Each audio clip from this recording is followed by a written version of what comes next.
अब मैं एक चीज आपको दिखाता हूँ कि this is called a herbarium.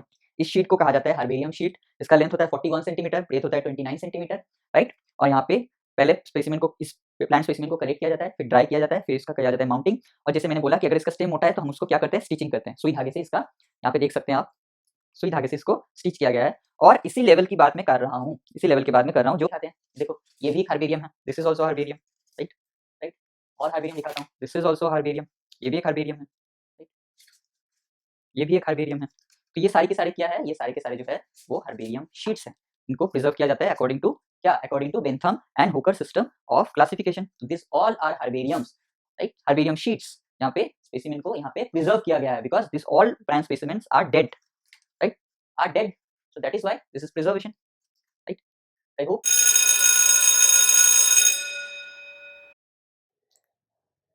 Hello students, welcome back again.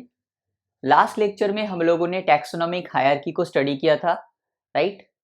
लेकिन आज के लेक्चर में हम लोग थोड़ा सा और एक्स्ट्रा सेगमेंट को पढ़ने वाले हैं। हालांकि ये आपके नए वाले एनसीईआरटी में नहीं है चैप्टर, लेकिन मुझे ऐसा लगता है कि एज अ बायोलॉजी स्टूडेंट ये सारी चीज़ें आपको पढ़ना ज़रूरी है, राइट। ये सारी चीज़ें आपको पढ़ना ज़रूरी है।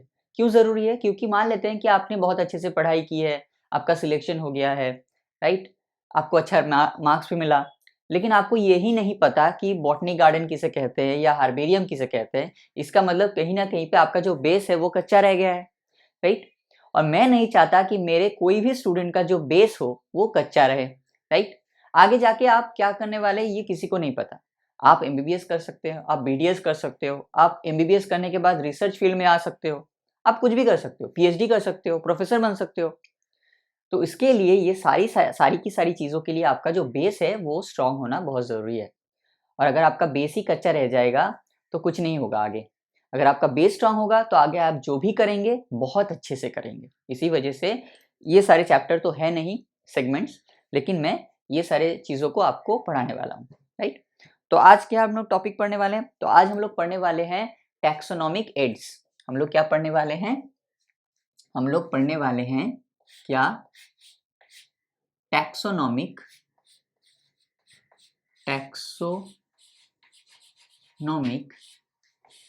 Ads, taxonomic aids. अब सबसे पहला क्वेश्चन तो ये आता है कि हम लोग टैक्सोनॉमी क्यों पढ़ते हैं? तो सबसे पहला जो रीज़न होता है कि हम लोग टैक्सोनॉमी इसलिए पढ़ते हैं ताकि हम लोग अलग-अलग स्पेसिमेन को या अलग-अलग ऑर्गेनिजम्स को अच्छे से क्लासिफाई कर पाएँ, अच्छे से आइडेंटिफाई कर पाएँ और उनका अच्छे से नोमेनक्लेचर कर पाएँ, राइट? एक तो होता है हमारा बायोलॉजिकल जो नॉलेज है उसको बढ़ाने के लिए। दूसरा है कि उसका इकोनॉमिकल एंड इकोलॉजिकल इंपॉर्टेंस भी हम लोग फाइंड आउट करने की कोशिश करते हैं। मान लेते हैं बहुत सारे स्पेसिमेंस को हमने कलेक्ट किया, हमने उसको आइडेंटिफाई किया, हमने उसका क्लासिफिकेशन किया, लेकिन अब हमें देखना है कि ये सारे स्पेसिमेन कौन से ऐसे स्पेसिमेन हैं जो एग्रीकल्चर में काम आ सकते हैं, फूड इंडस्ट्री में काम आ सकते हैं, फॉरेस्ट्री में काम आ सकते हैं, राइट, जो हमारा इकोलॉजिकल और इकोनॉमिकल दोनों ही बेनिफिशियल रहेगा, राइट, दोनों तरफ से जो बेनिफिशियल हो सकता है, राइट। इसी वजह से हम लोग टैक्सोनॉमी पढ़ते हैं। तो मान लेते हैं कि कोई एक साइंटिस्ट है, राइट, कोई एक साइंटिस्ट है जिन्होंने क्या किया, फील्ड में गए, वो फील्ड से स्पेसिमेन को ले आए, लैब में आके बहुत ज़्यादा इंटेंसिव वर्क किया उसके ऊपर और बहुत सारी इंफॉर्मेशन कलेक्ट किया उस स्पेसिमेन के ऊपर। अब उन्होंने क्या किया, उन्होंने इस जो इंफॉर्मेशन उन्होंने कलेक्ट किया इसको उन्होंने डॉक्यूमेंटेड नहीं किया या उस स्पेसिमेन को उन्होंने कलेक्ट करके नहीं रखा, प्रिजर्व नहीं किया। तो तब क्या दिक्कत हो सकती है, तब आने वाली जो जनरेशन है उनको फिर से वहीं से स्टार्ट करना पड़ेगा, उनको फिर से फील्ड में जाना पड़ेगा, फिर से कलेक्ट करना पड़ेगा, फिर से इंफॉर्मेशन गैदर करना पड़ेगा। तो मान लेते हैं वो साइंटिस्ट जो थे उन्होंने 0 से स्टार्ट किया था और 0 से लेके पहुंचे 50 तक। अब उन्होंने उनका जो इंफॉर्मेशन है उसको डॉक्यूमेंटेड नहीं किया, राइट, या उस स्पेसिमेन को प्रिजर्व नहीं किया, तो आने वाले जो जनरेशन है उनको भी 0 से ही स्टार्ट करना पड़ेगा। तो this is the waste of time. लेकिन अगर मान लो कि उन्होंने अपने जो इंफॉर्मेशन है उसको डॉक्यूमेंटेड किया हो या उस स्पेसिमेन को प्रिजर्व किया हो, तो हम लोग क्या कर सकते हैं, जो आने वाली जनरेशन है वो क्या करेगी, एक क्विक रेफरेंस ले सकती है उससे। तो वो काम 0 से स्टार्ट नहीं करेंगे, वो काम 50 से स्टार्ट करेंगे और ले जाएंगे उसको 100 तक। फिर ये जो डॉक्यूमेंटेशन करेंगे या प्रिजर्वेशन करेंगे या कंजर्वेशन करेंगे, आने वाले जनरेशन 100 से लेके स्टार्ट करके ले जाएंगे उसको 200 तक, राइट। तो इसी वजह से हर एक चीज़ को डॉक्यूमेंट करना या हर एक चीज़ को अच्छे से प्रिजर्व करना बहुत ज़रूरी है। और इसकी वजह से बहुत सारे ऐसे डिवाइसेस, ऐसे टूल्स होने चाहिए हमारे पास जो एज अ क्विक रेफरेंस हमारे लिए काम करें। तो इसी टूल्स को या इसी डिवाइस को कहा जाता है क्या? इसी टूल्स या डिवाइस को कहा जाता है taxonomic aid. This is nothing but tool, this is nothing but tool और devices, this is nothing but tools और डिवाइसेस। जो टूल्स या डिवाइसेस हम लोग किसके लिए यूज करते हैं? ताकि हम लोग, हमारा जो काम है वो आसान हो पाए, हमारा जो इंफॉर्मेशन है उसको हम लोग क्या, एक क्विक रेफरेंस ले सके, या जो स्पेसिमेन है उसका एक क्विक रेफरेंस ले सके। इसी वजह से हम लोग क्या करते हैं? टैक्सोनॉमिक एड यूज करते हैं, दैट इज सम टूल्स और डिवाइसेस। ये टूल्स या डिवाइसेस क्या क्या है? ये टूल्स और डिवाइसेस बहुत सारे हो सकते हैं, लेकिन हम जो पढ़ेंगे वो क्या क्या है? नंबर 1 हम लोग क्या पढ़ेंगे? Herbarium, herbarium. नंबर 2 क्या हो जाएगा? नंबर 2 हो जाएगा आपका म्यूजियम। नंबर 3 है आपका क्या? Zoological garden.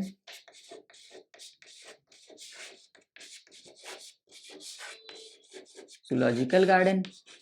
नंबर 4 आपका हो जाएगा botanic garden, botanical garden, right. And number 5 आपका हो जाएगा कि ये कंप्लीटली डिफरेंट सेगमेंट है। तो ये सारी चीजें हैं जो एज अ टैक्सोनॉमिक एड हम लोग या टैक्सोनॉमिक डिवाइस या टूल्स हम लोग यूज करते हैं, that is herbarium, museum, zoological garden, botanic garden and की, राइट। अब इस सेगमेंट को स्टार्ट करने से पहले 2 टर्म हमारे पास क्लियर होने चाहिए। एक होता है एक्सिटू कंजर्वेशन और दूसरा है इन सिटू कंजर्वेशन। एक है आपका एक्सिटू कंजर्वेशन और दूसरा है आपका इन सिटू कंजर्वेशन। अब इस दोनों को याद करो, जब हम लोग पहला सेगमेंट पढ़ रहे थे तो हमने in vitro and in vivo पढ़ा था। सेम टू सेम ही है एक्सिटू और इन सिटू, राइट। इन विट्रो मतलब क्या है? इन विट्रो मतलब आउटसाइड द बॉडी और इन विवो का मतलब होता है इनसाइड द बॉडी। यहाँ पे क्या क्या टर्म यूज करेंगे हम लोग? एक्स सिटू और दूसरा क्या है? दूसरा है इन सिटू। ये सारी चीजें आपके एनसीईआरटी में नहीं है, तो इसी वजह से मैं कह रहा हूँ इसको अच्छे से नोट डाउन कीजिए, क्योंकि ये सारी चीजें आपके कॉन्सेप्ट को बिल्ड करने में आसानी करेगी, क्योंकि आने वाले चैप्टर में आपको समझ में ही नहीं आएगा, राइट, कि क्या होता है। तो एक्सिटू कंजर्वेशन का मतलब क्या होता है? एक्सिटू कंजर्वेशन का मतलब होता है आउटसाइड द नेचुरल हैबिटेट। अभी लिख लीजिए, मैं बाद में सबको समझा देता हूँ। Outside the natural habitat, outside the natural habitat. और इन सिटू का मतलब होता है inside the natural habitat, inside the natural habitat, right. अब आउटसाइड द नेचुरल हैबिटेट और इनसाइड द नेचुरल हैबिटेट का मतलब क्या होता है? फॉर एग्जाम्पल, अगर मैं मान लो कि मैं जाता हूँ ऑस्ट्रेलिया, राइट, और ऑस्ट्रेलिया जाके वहां पे किसी नेचुरल पार्क में अगर मैं कैंगारू को देख रहा हूँ, ऑस्ट्रेलिया जाके वहां के नेचुरल एनवायरनमेंट में मैं कैंगारू को देख रहा हूँ, तो एग्जांपल लेते हैं कैंगारू की। मान लेते हैं मैंने ऑस्ट्रेलिया गया, मैं ऑस्ट्रेलिया जाके मैं वहां पे क्या देख रहा हूँ? कैंगारू देख रहा हूँ। तो अगर ऑस्ट्रेलिया के किसी जंगल में अगर मैं कैंगारू को देख रहा हूं तो क्या हो जाएगा? ये हो जाएगा उसका इन सिटू कंजर्वेशन। इन सिटू का मतलब inside the natural habitat. Inside क्यों? क्योंकि कैंगारू कहाँ पाए जाते हैं? कैंगारू पाए जाते हैं आपके ऑस्ट्रेलिया में। उसका जो नेचुरल जो उसका हैबिटेट है वो कहाँ है? ऑस्ट्रेलिया में, राइट। तो इसी वजह से उसके नेचुरल हैबिटेट ऑस्ट्रेलिया में जाके अगर मैं कैंगारू को देख रहा हूँ, ऑस्ट्रेलिया के किसी चिड़ियाघर में नहीं, ऑस्ट्रेलिया के किसी नेशनल पार्क में या नेचुरल मतलब एक मतलब नॉर्मल जगह पे अगर मैं कैंगारू को देख रहा हूं, तो वो क्या हो जाएगा? वो हो जाएगा उसका इन सिटू कंजर्वेशन, राइट। उसका हो जाएगा इन सिटू कंजर्वेशन। अब मान लो उसी कैंगारू को मैं कहाँ देख रहा हूं? इंडिया में देख रहा हूं, इंडिया के किसी जू में अगर मैं उस कैंगारू को देख रहा हूं, तो ये हो जाएगा उसका एक्सिटू कंजर्वेशन। एक्सिटू मतलब outside the natural habitat. Kangaroo का नेचुरल हैबिटेट कहाँ है? ऑस्ट्रेलिया में। हम लोग कहाँ देख रहे हैं? इंडिया के किसी जू में। तो ये हो जाएगा उसका outside the natural habitat, that is called ex situ conservation. अब आपके दिमाग में आएगा सर कि कैंगरू को अगर हम ऑस्ट्रेलिया के किसी जू में देखते हैं तो क्या वो इन सिटू होगा या एक्सिटू होगा? वो भी एक्सिटू कंजर्वेशन होगा। क्यों एक्सिटू होगा? बिकॉज वो जो नेचुरल हैबिटेट है उसको आर्टिफिशियली क्रिएट किया गया है, उसका नेचुरल हैबिटेट नहीं है, उसको आर्टिफिशियली क्रिएट किया गया है। लेकिन मान लो कि ऑस्ट्रेलिया के किसी नेशनल पार्क में या बायो रिजर्व्स में या कहीं और हम लोग नॉर्मली अगर हम लोग कैंगरू को देख रहे हैं तो इसका मतलब वो होगा उसका इन सिटू कंजर्वेशन, राइट? वो होगा उसका इन सिटू कंजर्वेशन, मतलब inside the natural habitat.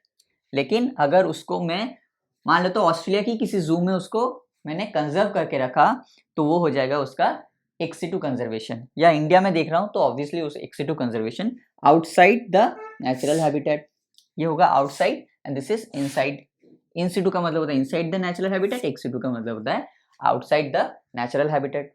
I hope ये चीज आपको समझ में आएगी। अब हम लोग आज का जो सेगमेंट है उसको स्टार्ट करते हैं। चलो सबसे पहले हेडिंग डाल दीजिए हार्बेरियम। सबसे पहले क्या हेडिंग डाल दीजिए? सबसे पहले हेडिंग डाल दीजिए हार्बेरियम। क्या हेडिंग डाल दीजिए? हेडिंग डाल दीजिए आप herbarium.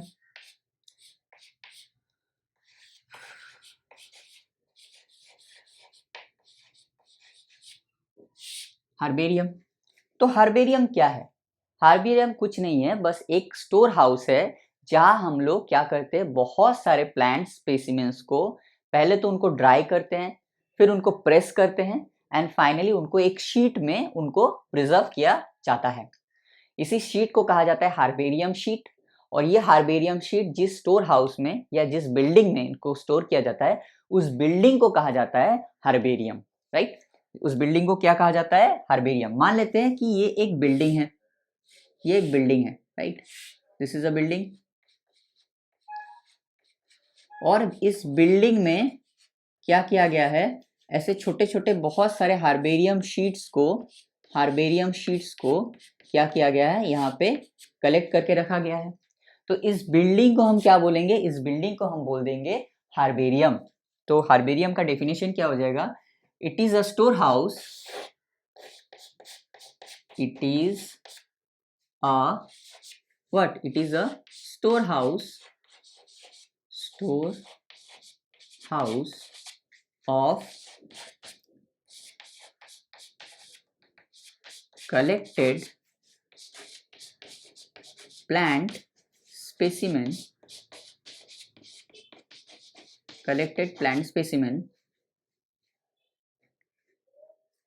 that are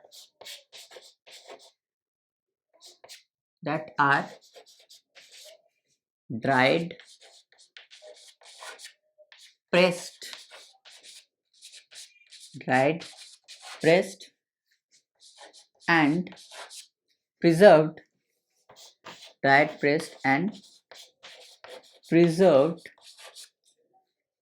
on sheets, right? So it is a storehouse of collected plant specimen that are dried, pressed and preserved on sheets. इसी शीट्स को क्या कहा जाता है? इसी शीट्स को कहा जाता है हार्बेरियम शीट्स। अब एक टर्म है प्रिजर्व्ड। तो इसको प्रिजर्व्ड क्यों कहा गया है? बिकॉज यहाँ पे क्या हो रहा है, यहाँ पे जितने भी सारे स्पेसिमेंस को यूज किया जाता है स्टडी पर्पस के लिए या रेफरेंस पर्पस के लिए, वो सारे के सारे स्पेसिमेन क्या है? डेड है, लिविंग नहीं है, डेड है। उनको डेड प्रिजर्व किया जाता है। इसी वजह से ये जो प्लांट स्पेसिमेन है ये डेड है, लिविंग नहीं है।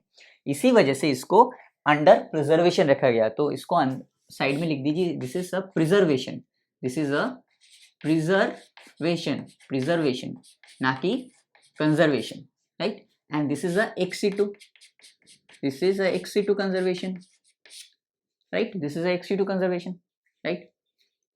क्लियर है? अब ये जो हार्बेरियम शीट्स है, हार्बेरियम शीट्स आर यूज्ड, हार्बेरियम sheets are used as a storehouse, उनको as a storehouse भी and repository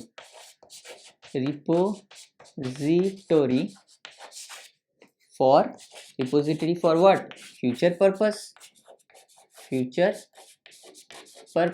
तो हर्बेरियम जो शीट है उसको एज अ रिपोजिटरी यूज किया जाता है फॉर फ्यूचर पर्पस में, मतलब फ्यूचर में, ताकि हम वहां से एक क्विक रेफरेंस ले सके।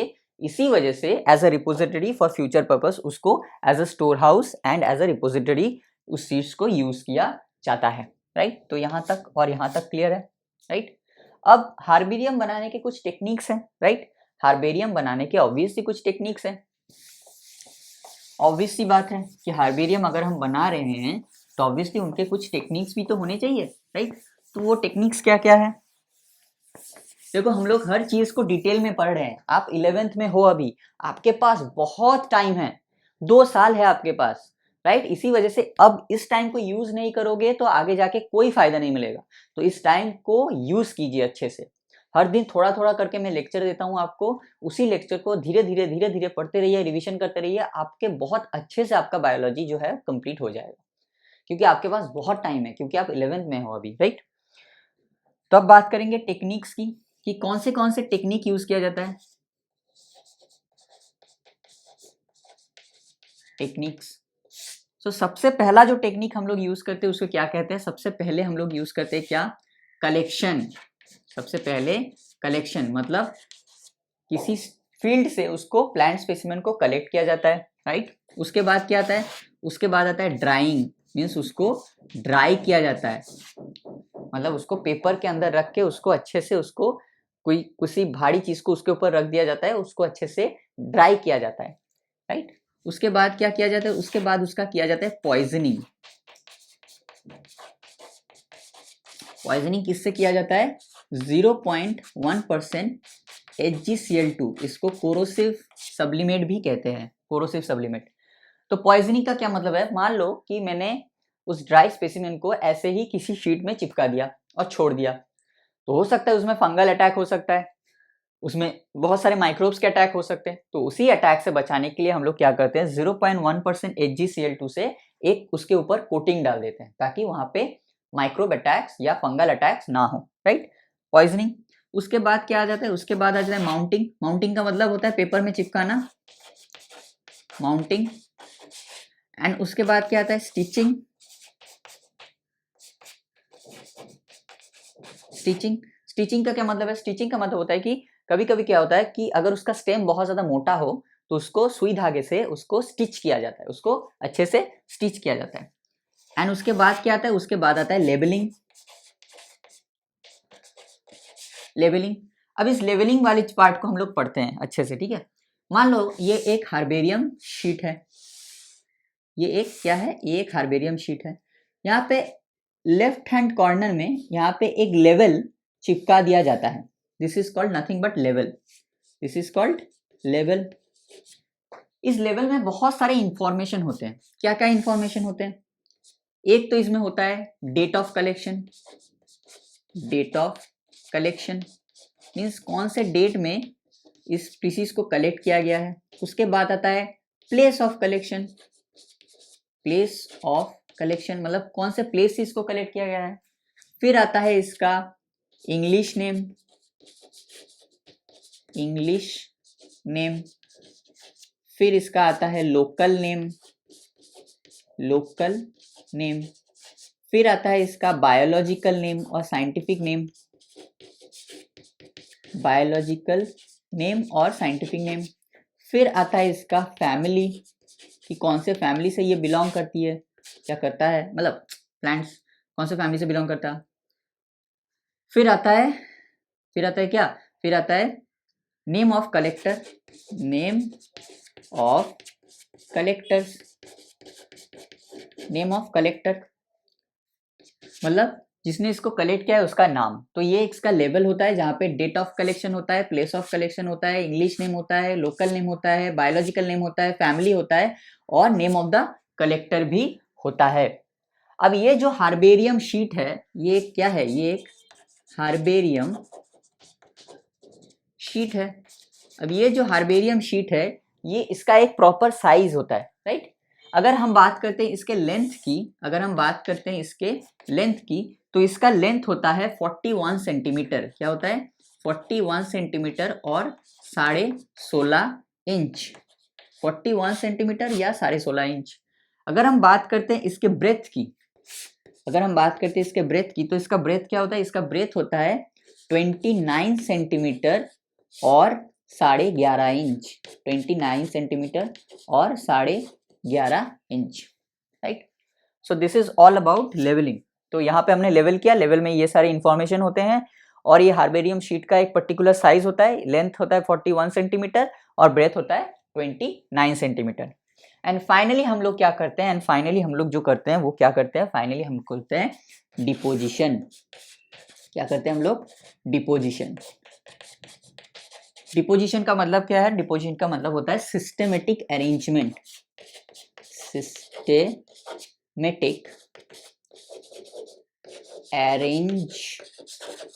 Systematic arrangement.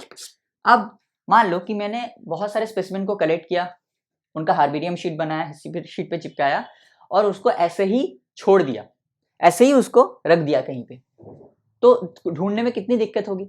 लेकिन हम लोग उसको एक प्रॉपर क्लासिफिकेशन के थ्रू रखे, तो एक प्रॉपर ऑर्डर में, उस ऑर्डर को एक पर्टिकुलर एक प्रॉपर क्लास स्पीसीज में उसको रखे, तो एक फैमिली को एक ऑर्डर में, ऑर्डर को एक क्लास में, right.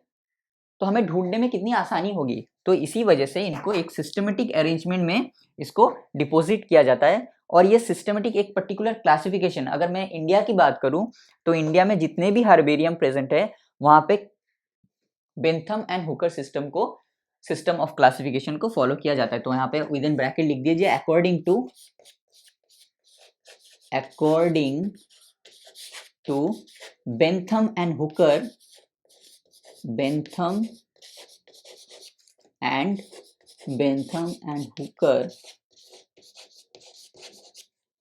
system of Bentham and Hooker system of what? Classification. Bentham and Hooker system of classification. Bentham and Hooker system of classification. इसको किसके थ्रू किया जाता है? Bentham and Hooker system of classification. ये अच्छे से याद रखिएगा। इसको किस में अरेंज किया जाता है? इसको Bentham and Hooker system of classification में अरेंज किया जाता है। तो ये सारे टेक्निक्स थे और ये एक हार्बेरियम शीट है और ये सारी चीजें लेवल पे होता है और हार्बेरियम शीट का ये अरेंजमेंट होता है। इसको डिपोजिशन किया जाता है according to Bentham and Hooker system. And herbaria is also used as a quick referral system. तो लास्ट पॉइंट लिख लीजिए, herbaria is also used as a quick referral system. It use as a quick referral system, यहाँ पे लिख दे। तो herbaria is used as a, यहाँ पे लिख दीजिए पॉइंट नंबर कहाँ आ जाएगा, वहां पे 2 पॉइंट्स थे, यहाँ पे एक और पॉइंट आ जाएगा। नहीं, इसको मिटा देते हैं इसको मिटा देते हैं बिकॉज हार्बेरियम के 2 इंफॉर्मेशन और है, एग्जाम्पल्स हैं।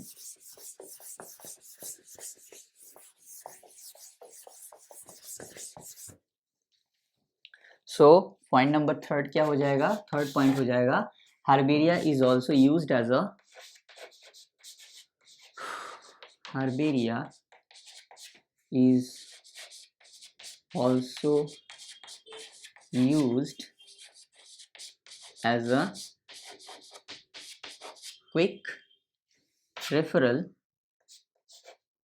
system। As a quick referral system भी हार्बेरियम को यूज किया जाए। क्विक रेफरल सिस्टम मतलब हार्बेरियम लिया, एक क्विक रेफरेंस ले लिया, उस स्पीसीज के बारे में, उसके डिस्क्रिप्शन के बारे में, वो सारी चीजें एक क्विक रेफरल सिस्टम काम करते हैं। अगर हम बात करते हैं एग्जाम्पल की तो क्या हो जाएगा? एक एग्जाम्पल हो जाएगा royal botanical garden. Royal botanical, हालांकि ये एक बॉटनिक गार्डन है, लेकिन यहाँ पे एक बिल्डिंग है जहाँ पे हर्बेरियम शीट्स को भी प्रिजर्व किया जाता है। Royal botanical garden Q England, ये एक एग्जाम्पल है। दूसरा एग्जाम्पल क्या हो जाएगा? दूसरा एग्जाम्पल होगा, हमारे इंडिया की बात करें तो central national herbarium, central national herbarium, central national herbarium, ये कहाँ प्रेजेंट है? ये है हावड़ा में, सॉरी ये है कलकत्ता में। ये कहाँ है? ये है कलकत्ता में। तो एक है royal botanical garden Q England में, और दूसरा है सेंट्रल नेशनल हार्बेरियम प्रेजेंट है आपके कलकत्ता में। तो दिस इज ओवरऑल इंफॉर्मेशन। अब मैं एक चीज आपको दिखाता हूँ कि this is called a herbarium. इस शीट को कहा जाता है हार्बेरियम शीट। इसका लेंथ होता है 41 सेंटीमीटर, ब्रेथ होता है 29 सेंटीमीटर, राइट। और यहाँ पे पहले स्पेसिमेन को, इस प्लांट स्पेसिमेन को कलेक्ट किया जाता है, फिर ड्राई किया जाता है, फिर इसका किया जाता है माउंटिंग। और जैसे मैंने बोला कि अगर इसका स्टेम मोटा है तो हम उसको क्या करते हैं? स्टिचिंग करते हैं सुई धागे से। इसका यहाँ पे देख सकते हैं आप, सुई धागे से इसको स्टिच किया गया है। और इसी लेवल की बात मैं कर रहा हूँ, इसी लेवल के बाद में कर रहा हूँ जो राइट हैंड साइड में इसका प्रेजेंट है। इसके लेफ्ट हैंड साइड के कॉर्नर में ये प्रेजेंट है, लेफ्ट हैंड साइड के कॉर्नर में ये प्रेजेंट है।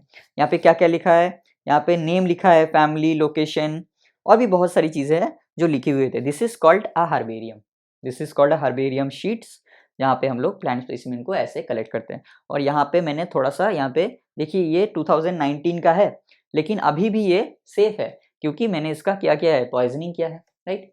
और एग्जाम्पल दिखाते हैं, देखो ये भी एक हार्बेरियम है, this is also herbarium, right right. और हार्बेरियम दिखाता हूँ, दिस इज ऑल्सो हार्बेरियम, ये भी एक हार्बेरियम है, राइट, ये भी एक हार्बेरियम है। तो ये सारे के सारे क्या है? ये सारे के सारे जो है वो हार्बेरियम शीट्स हैं। इनको प्रिजर्व किया जाता है अकॉर्डिंग टू क्या? According to Bentham and Hooker system of classification. तो this all are herbariums, right, herbarium sheets. यहाँ पे स्पेसिमेन को यहाँ पे प्रिजर्व किया गया है because this all plant specimens are dead, right, are dead, so that is why this is preservation, right. I hope आपको हार्बेरियम देख के अच्छा लगा होगा, राइट। तो this is all about the herbarium. अब हम लोग क्या पढ़ेंगे? अब हम लोग एक और सेगमेंट पढ़ेंगे दैट इज कॉल्ड म्यूजियम। तो हेडिंग डाल दीजिए म्यूजियम। क्या हेडिंग डालेंगे हम लोग? हेडिंग डाल दीजिए म्यूजियम। क्या हेडिंग डालेंगे? हेडिंग डालेंगे हम लोग म्यूजियम, राइट। तो म्यूजियम में भी क्या होता है कि जो भी हम लोग स्टडी के पर्पज से लेते हैं स्पेसिमेन को, वो यहाँ पे एज अ डेड होता है, लिविंग नहीं होता है। इसी वजह से this is also under preservation. ये भी एक प्रिजर्वेशन है, ना कि कंजर्वेशन। और ये भी क्या है? एक्सिटू है। इसको भी हम लोग क्या बोलेंगे? Ex situ, ex situ conservation. तो म्यूजियम बेसिकली क्या है? म्यूजियम में बोथ, हमने हार्बेरियम के टाइम क्या देखा था? प्लांट स्पेसिमेंस को हम लोग क्या कर रहे थे? प्रिजर्व कर रहे थे। लेकिन मैं अगर बात करूं म्यूजियम की, तो यहाँ पे प्लांट और एनिमल दोनों ही स्पेसिमेन को यहाँ पे क्या किया जाता है? दोनों ही स्पेसिमेन को यहाँ पे प्रिजर्व किया जाता है। It is a collection of preserve plant and animals. It is a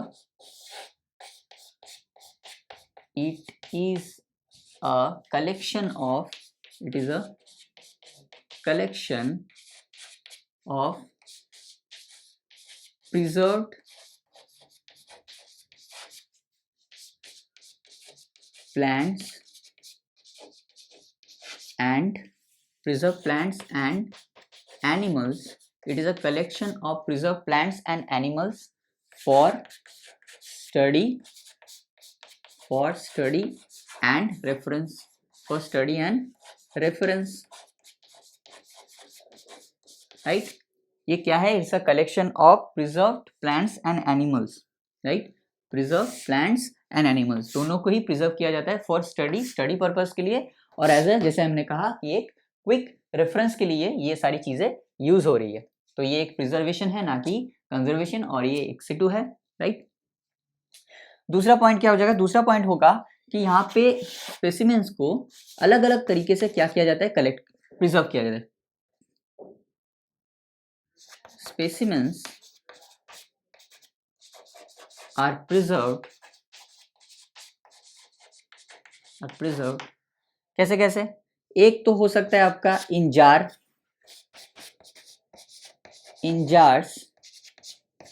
in preservative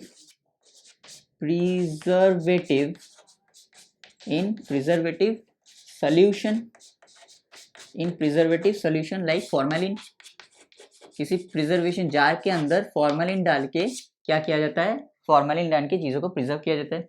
दूसरा क्या किया जाता है, एज अ ड्राई स्पेसिमेन, मतलब एज अ ड्राई स्पेसिमेन भी उसको क्या, एज अ ड्राई स्पेसिमेन भी उसको प्रिजर्व किया जाता है।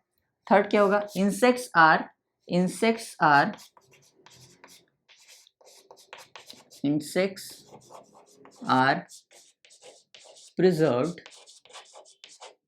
preserved in insects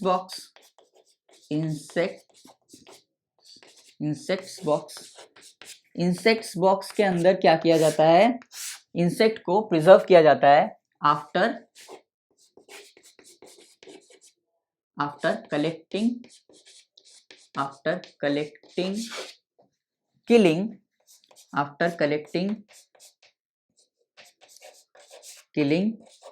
and pinning।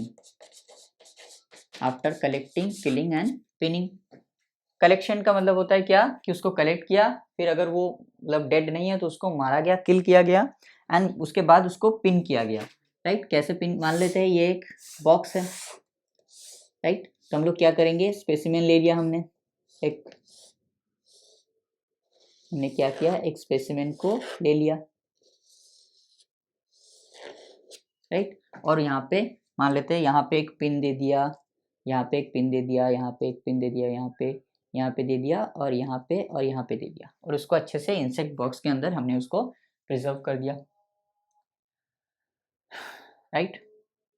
At the same time अगर हम बात करें बड़े एनिमल्स की, जो बड़े एनिमल्स होते हैं, राइट, जो साइज में बहुत बड़े होते हैं, लार्जर एनिमल्स जो होते हैं, लाइक, तो उनको क्या किया जाता है, उनको बेसिकली उनका जो अंदर का जो ऑर्गन्स है उसको निकाल दिया जाता है, अंदर को अच्छे से मतलब साफ किया जाता है, उसके बाद उसके अंदर स्टफिंग डाल दी जाती है, और उसको एज इट इज जैसे वो है उसको प्रिजर्व किया जाता है।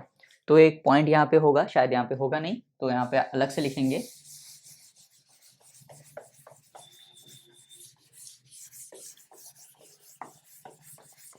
कि लार्जर एनिमल्स, क्या लिखेंगे कि लार्जर एनिमल्स, क्या लिखेंगे, larger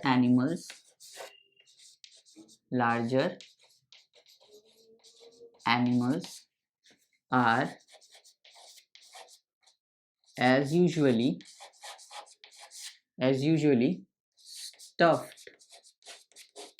stuffed and preserved। Stuff करके उनको प्रिजर्व किया जाता है, स्टफ्ड एंड प्रिजर्व, उनको स्टफिंग करके उनको स्टफ करके उनको प्रिजर्व किया जाता है। This is all about, right. So this is all about the museum.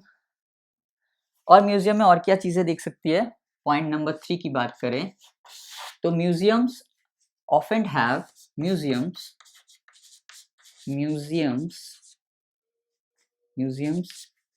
often have often have collection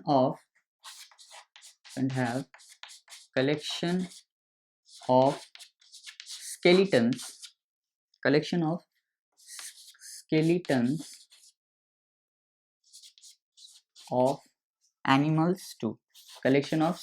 of animals too, मतलब कभी कभी म्यूजियम में एनिमल के जो स्केलेटन होते हैं वो भी प्रिजर्व किया जा सकते हैं, कभी कभी, ऐसा नहीं कि हमेशा किया जाएगा, कभी कभी किया जा सकता है, ऑफन, राइट। अब 2 एग्जाम्पल देख लेते हैं हमारे इंडिया के। एक एग्जाम्पल क्या हो जाएगा, एक एग्जाम्पल हो जाएगा आपका national museum of natural history. कहाँ है वो, बताओ, नेशनल म्यूजियम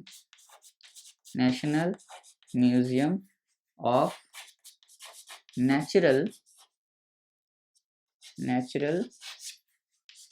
हिस्ट्री, ये कहाँ पे है? ये है आपके दिल्ली में, हाँ में दिल्ली में आपके प्रेजेंट है। और दूसरा क्या है? एक हो गया national museum of natural history हो गया, और दूसरा क्या हो गया? दूसरा आपका हो गया इंडियन म्यूजियम। और भी बहुत सारे म्यूजियम है, लेकिन ये दो मैंने एग्जाम्पल के तौर पे लिया है। ये कहाँ पे है? ये कलकत्ता में है, राइट। एक है national museum of natural history, वो कहाँ पे है? दिल्ली में। और दूसरा है इंडियन म्यूजियम, जो पाया जाता है कलकत्ता में। सो this is all about the museum, right. अब म्यूजियम मेरे पास नहीं है तो मैं आपको नहीं दिखा सकता, राइट। म्यूजियम का कलेक्शन मेरे पास नहीं है तो मैं आपको नहीं दिखा सकता। अब हेडिंग डाल दीजिए जूलॉजिकल पार्क। अब हेडिंग क्या डाल दीजिए? ये इसका आज का आखिरी सेगमेंट होगा, राइट। ये आज का आखिरी सेगमेंट होगा, राइट। ये आज का आखिरी सेगमेंट होगा। तो हेडिंग डाल दीजिए क्या?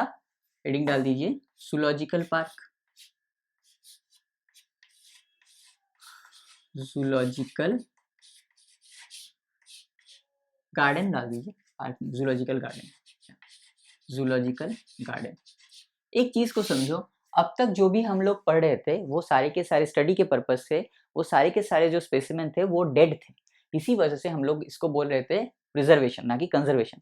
लेकिन अब जो जिस चीज को हम लोग पढ़ने वाले हैं, ये डेड नहीं, ये लिविंग है, और लिविंग ही उसको हम लोग स्टडी करने वाले हैं। तो इसी वजह से इसको कंजर्वेशन कहा जाता है, ना कि preservation. This is called conservation. This is called what? This is called conservation. Conservation, ना कि प्रिजर्वेशन। और ये कंजर्वेशन कैसा है? एक Situ conservation, outside the natural habitat. Outside the what? Outside the natural habitat, this is called एक Situ conservation, right. तो zoological garden हम सबको पता है, बचपन में भी जाते थे, अब भी जाते हैं, आगे भी जाएंगे। क्या है कि बहुत सारे एनिमल्स को वहां पे क्या किया जाता है? कंजर्वेशन किया जाता है, ताकि हम लोग उनका जो फूड हैबिट है उसको स्टडी कर सके, ताकि हम लोग उसका जो बिहेवियर है वो भी उसको स्टडी कर सके, राइट। तो क्या बोलेंगे? It is a place where, it is a place, it is a place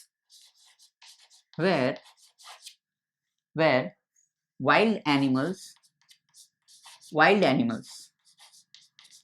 wild animals are kept in protected environment, in protected environment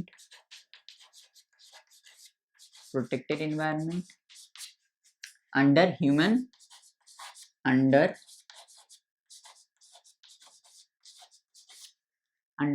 care, right, under human care, to study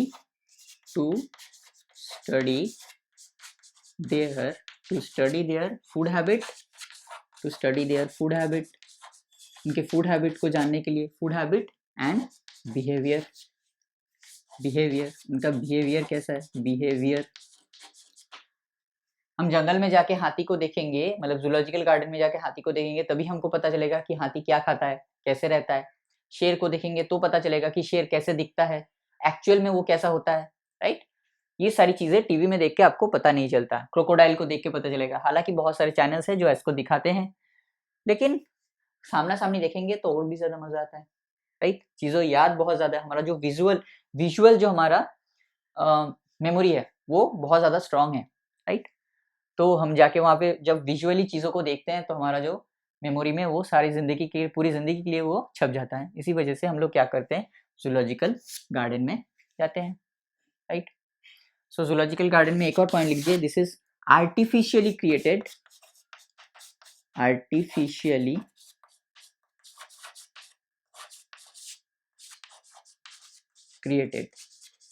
इसको artificially create किया जाता है। For example, अगर मैं zoological garden की बात करूँ तो जो भी डियर है उनको कहाँ रखा जाता है? खुले मैदान में रखा जाता है, राइट। जो मतलब जो भी मान लेते हैं कि जो भी कार्निवोर्स है उनको कहा जाए, उनको पिंजरे में रखा जाता है, राइट, अच्छे से प्रोटेक्ट होके।